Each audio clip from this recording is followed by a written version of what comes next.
Бұл жандардың еңбегі көп кезде ескеріле бермейді. Бірақ білесіз бе, сіздер ұйықтап жатқанда таңғы 6-дан бастап олар жұмысқа кіріседі. Бірі көше бойын тазаласа, енді бірі қалдықтарды жинайды.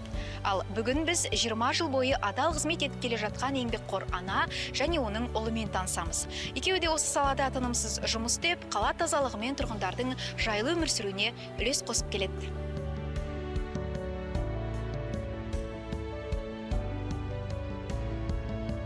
Жұмыста енді жол жұмысшы болғаннан кейін ол кезде 2006-та қызық болды ғой, енді жас болды, қызықтар көп болды. Үлкен адамдармен істедік, сол кезде айтатын адамдар, рабочийлар ол кезде. Неге келдім жап-жас болып осы жұмысқа деп, басқа жұмыс іздемедім ба деп. Мен вообще келгенде ойлағам, 1-2 жыл ғана істейтін шығармын деп. Қазір Бауыржан Ойратұлы тазалыққа жауапты бригаданың бас маманы. 20 жылда талай қиындық еңсерген. Мына жерде полностью парковкалы сыпырып алыңыз. Мына жерде әр жерде Түркістанда қазір по маршруту бәрін. Жұмысты бастай беріңдер. Сол жағалауға жауап беремін.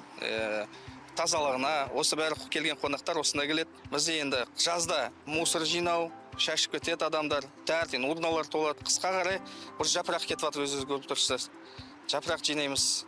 Қиын қыстың алдында қысқа кіру қиын.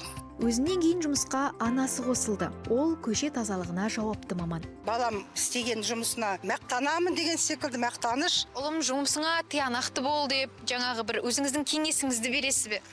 Әрине адал істеп жүр деп ойлаймын. Естимін енді жұмысшылардан отырғанда мақтап атады, балаңыз жақсы. Соған өзім риза боламын ана ретінде. Айтжан Зікірияқызы келер жылы зейнетке шығады. Оған дейін әлі де қала тазалығына үлес қосуға ниетті. Себебі Адамдар әртүрлі. Біреуі қоқыстап кетсе қарап тұрып көзіңе, біреуі рахметін айтып, сыйлап, сол тәте тоқтап сұрап, сіздерге осы қиын ба жұмыстарың деген секілді сұрақ қояды. Қала таза болу керек. Жұмысшылардың жұмысын бағалау білу керек адамдарға. Қала таза болса, ауа да таза. еңбегі еленген Бегелдиновтер әулеті нағыз еңбек адамдары. Ал біздің таза қалада жүргеніміз осы жандардың тынымсыз жұмысының нәтижесі.